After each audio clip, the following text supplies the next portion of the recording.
wabarakatuh. Mbak, percakapan kali ini kita rekam, nanti kita unggah di konten YouTube, Mbak ya. Jadi tolong jangan sebutkan nama siapapun.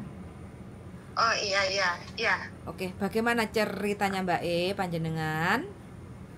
Ceritanya gini Mbak, C. Iya. Saya kan dulu udah kasih info ke Cece kalau saya belum turun ya. Karena apa kan dari agent belum ngasih tahu. Nah, katanya kan bisa dibuka itu nomor verifikasinya itu apa sebenarnya dari imigrasi nggak bisa turun kan, itu yang tahu agent ya kuncinya. Betul. Itu ya. Nah ternyata setelah saya desak-desak, ternyata itu majikannya cancel saya gitu loh. Saya di cancel nggak jadi. Tapi itu majikan katanya udah usaha. Minta sama imigrasi. Suruh apa? Pokoknya minta ke imigrasi itu tapi nggak diizini gitu loh sama imigrasi katanya. Yang cancel majikan apa imigrasi? Kalau saya dengar dari agent saya katanya imigrasi. Loh, dengan alasan apa? Kan otomatis pasti ada alasan. Gak ngasih tahu alasannya apa, yang jelas ya saya hanya di cancel lah gitu. Sampai ek Pemikiran Hongkong. saya seperti itu. Sampai ek Hongkong. Iya, ek Hongkong 10 tahun. Pernah melakukan tindakan kriminal, contoh kayak bakulan es teh, apa wedang kopi? Saya nggak pernah kriminal pun, saya nggak ada masalah. Nggak pernah jualan? Nggak. Apakah sama sekali nggak pernah. Data beda, data ganda? Nggak. Money Data laundry? saya lurus ya itu aja. Money laundry, uang tabungan di rekening over? No. Nggak. Oh. Oke, utang piutang, utang bank ya yang nggak dibayar? Tidak pernah utang. Tidak pernah. Secara gambaran sebenarnya sampean tidak ada catatan rekod yang bisa mereview sampean untuk tidak bisa turun visa. Sebenarnya selama ada majikan sih masih bisa sebenarnya ya. Tapi kok alasan yang mengcancel imigrasi ini kok tanda tanya? Pastinya kan ada alasan. Kayak gitu loh. Ya, agentnya nggak mau ngasih tahu, cuma ngasih tanya begitu. Saya katanya dipasarkan lagi, carikan majikan lagi katanya gitu. Terus saya disuruh nyabang ke agen lain, mana yang tepat gitu loh. Berarti posisi sampean sekarang sudah di PT? Di Indonesia Mbak, saya nggak di PT, saya kerja di Surabaya. Oh, berarti sampean di rumah? Iya, di rumah. Terakhir pulang dari Hongkong tahun piro Mbak 2021. Paspor masih hidup? Masih 10 tahun. Lah kok sampean nggak disuruh ke PT itu piye ceritane aja nih? Ya, saya tanya ke agent, katanya saya ini di PT lagi apa enggak usah, kamu tunggu di rumah aja. Tapi itu saya sebelum pulang itu sudah tanda tangan kontrak majikan baru gitu loh. Tahun 2021? Tahun 2021 saya pulang, ya kan? Saya lama di rumah, kira-kira 1 tahun 6 bulan lah. Terus saya proses lagi ke Hongkong kan, terus saya intermenit 2 bulan. Oh, cuma kerja 2 bulan? Iya. Terus saya cari majikan lagi selama waktu saya 2 minggu itu. Saya dapat saya tanda tangan kontrak, kok visa saya nggak turun-turun gitu loh. Cancel. Terus itu tadi ceritanya. Terus saya tunggu 4 bulan ini, hampir 5 bulan lah nggak turun-turun, ternyata jawabannya seperti itu. Oke, berarti bisa dibilang karena imigrasi tidak menurunkan visa sampean karena sampean rekodnya yang terakhir ini datang dari Indonesia itu kerja ke Hongkong itu cuma 2 bulan, itu menjadi catatan yang tidak qualified untuk kerja di Hongkong, kayak gitu Mbak Iya, saya di intermenit baru sekali itu. Iya, tapi kan sampean baru 2 bulan, namanya visa itu kan depend on imigrasi, petugas imigrasi. Kalau mantan majikan sampean yang sampean kerja 2 bulan itu menulis catatan buruk tentang sampean, bad record, ya itu kan menjadi pertimbangan imigrasi. Mau diturunkan apa tidak visanya, kayak gitu loh. Makanya gitu.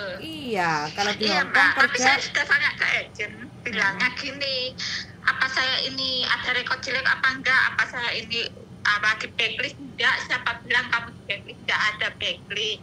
Majikanmu sudah mengusahakan nulis surat ke agent, tapi ke imigrasi, tapi imigrasinya enggak meluluskan gitu katanya. Oke, kalau keterangan dari sampean seperti itu ya sampean sabar saja untuk mencari majikan yang baru kayak gitu ya. Karena sampean sekarang ini baru 2 bulan kerja di Hong Kong di interminate, sekarang nunggu visa, otomatis visa proses sampean itu masih tergantung dengan PT lama kayak gitu. Jadi sampean nggak bisa asal pindah PT kayak gitu. Tapi kenapa ya si agennya menyarankan saya untuk ganti menyabat agen lagi gitu? Boleh teman saya mencarikan majikan, boleh lah itu teman-teman saya itu memasukkan biodata saya ke agen-agen yang lain, tapi agen-agen yang lain nolak karena faktor usia. 1 usia, 2 rekod terakhir sampai cuma 2 tahun mbak. 2 tahun apa 2 bulan, cuma 2 bulan. Itu menjadi catatan enggak kurang bagus kayak gitu loh. Karena apa? Agen lain yang mau memproses sampean itu karena apa ya? Sampean cuma rekod 2 bulan di Hong Kong, terus habis itu break notice interminate kayak gitu kan, pulang Indonesia. Kalaupun dicarikan majikan baru nanti nggak turun visanya.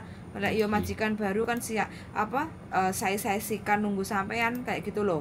Jadi mending ambil CC yang baru kayak gitu. Jadi kalau kita resikonya kalau 1 usia 48 terus habis itu kerja cuma 2 bulan di interminate, apalagi sekarang kondisi di Indonesia beda loh ya. Kalau kita di Hong Kong walaupun usia sekitar 48 terus cari majikan masih ketemu face to face langsung sama majikan, itu masih ada harapan dapat majikan kayak gitu. Apalagi kalau statusnya finish kontrak, karena sampai 1 usia 48, kedua sampean terakhir kerja cuma 2 bulan kayak gitu loh. Jadi itu rekod yang kurang bisa direkomendasikan kayak gitu loh. Oh gitu ya, berarti saya sudah tidak ada harapan lagi untuk ke sana ya. Ya berdoa aja lah, harapan itu kan datang dari sang kuasa, sang Khalaq kayak gitu kan. Jadi jangan putus asa loh selama sampean terus berusaha dan berjuang, berdoa, mudah-mudahan ada keajaiban ya kan, ya kita nggak tahu. Karena kan rezeki kan semuanya. Yang dari PT itu enggak, selama saya itu di Indo itu enggak pernah telepon saya, ngontrol saya, tanya-tanya saya bagaimana, ya enggak. Berarti sampean sudah susah untuk dapat majikan, Mbak. Karena sekarang saingannya wis akeh. Sing nom-nom yang kenceling-kenceling kecuali bawa majikan sendiri.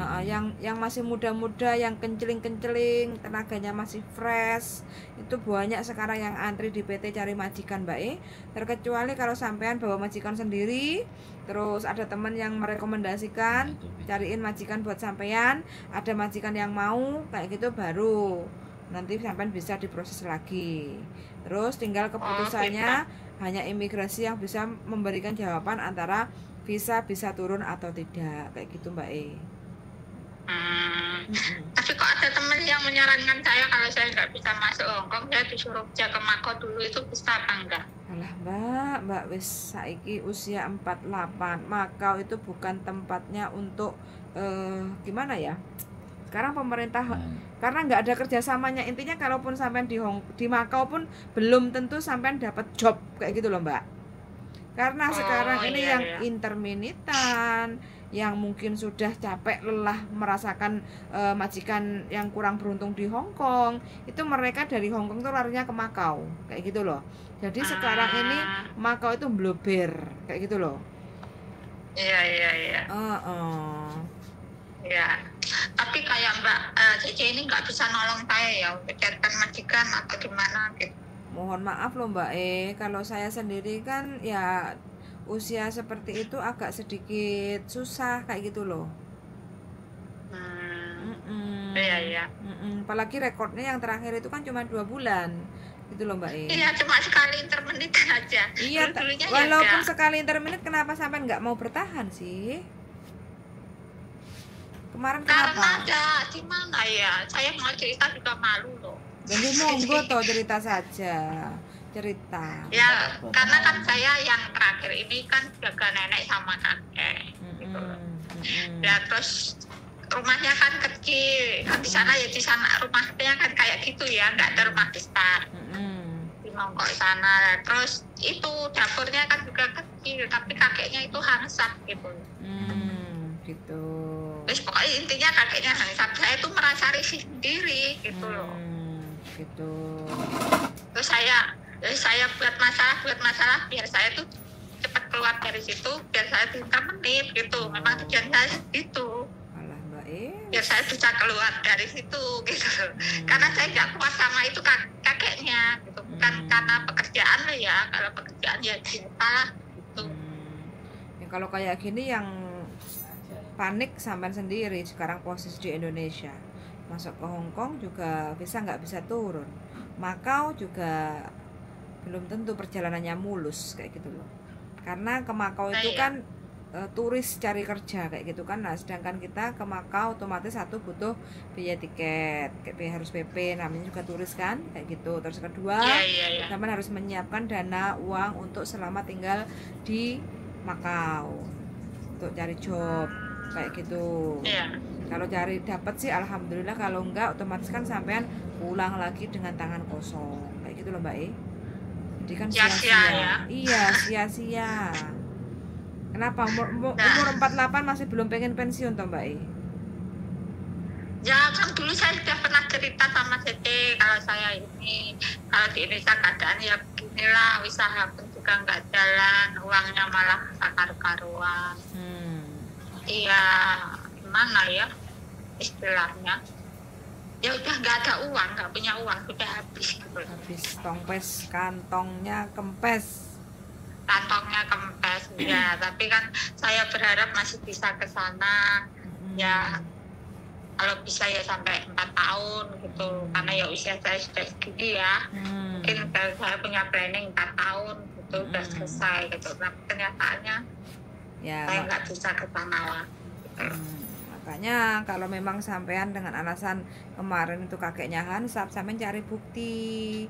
Nah, dengan bukti itu sampean bisa lapor ke labor. Jadi kan sampean tidak mendapatkan catatan yang buruk kayak gitu loh.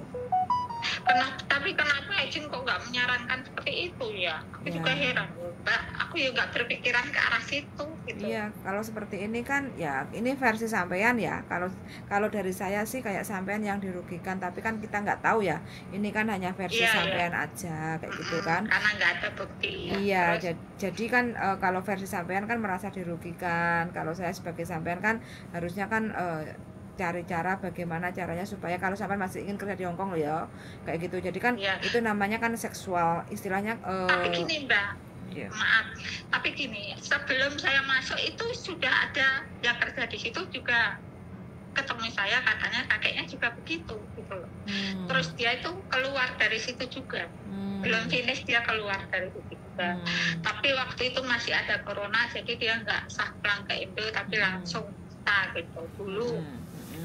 Waktu itu buktinya juga ada itu teman saya.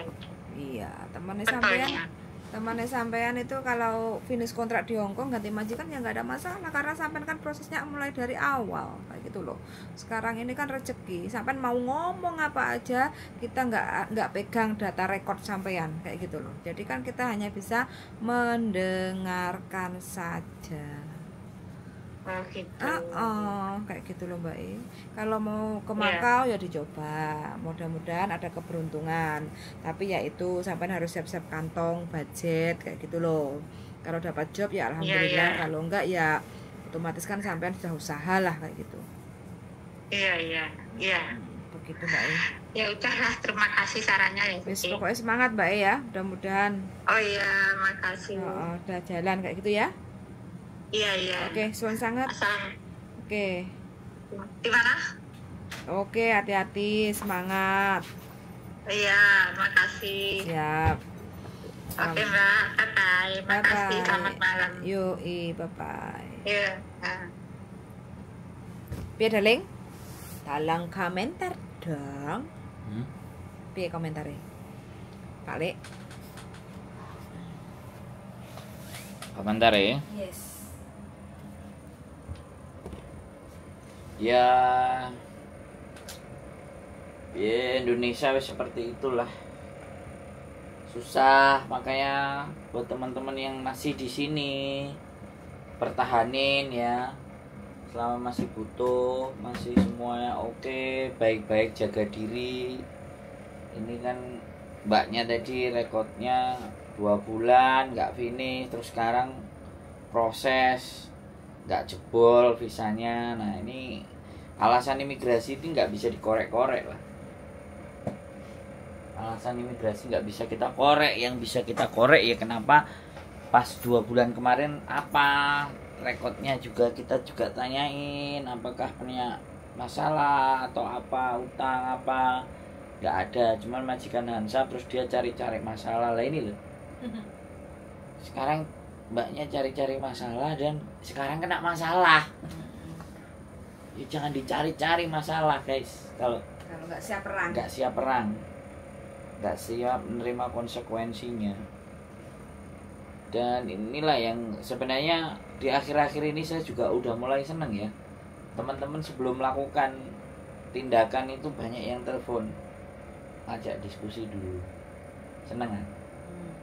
Jadi sebelum tindakan itu diambil, teman-teman diskusi. Jadi curhatnya bukan setelah. Ya, ini kan kalau yang ini setelah. Ini setelah baru terus telepon. Tapi kalau yang sudah dengerin konten dia bahas dulu apa seperti apa bagaimana. So okay fine ya wes. Baru semangat. Jadi ya begitulah teman-teman ceritanya. Buat teman-teman semuanya berhati-hati ya, waspada dalam melakukan tindakan, dalam memutuskan sesuatu tolong pikirkan dulu segala sesuatunya, dampak positif negatifnya, pertimbangannya, kurang dan lebihnya, sehingga kalau udah kita ambil sebuah keputusan dan seperti ini biar bingung.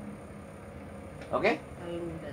Sip, semangat. Mudah-mudahan Tuhan ngasih jalan yang terbaik buat sampean Mbak E dan semua teman-teman yang di luar sana yang terkena masalah. Mudah-mudahan semua masalahnya kalian semuanya bisa teratasi dengan baik dan benar. Keep stay tune my YouTube channel and see you next video. Bye bye. Bye.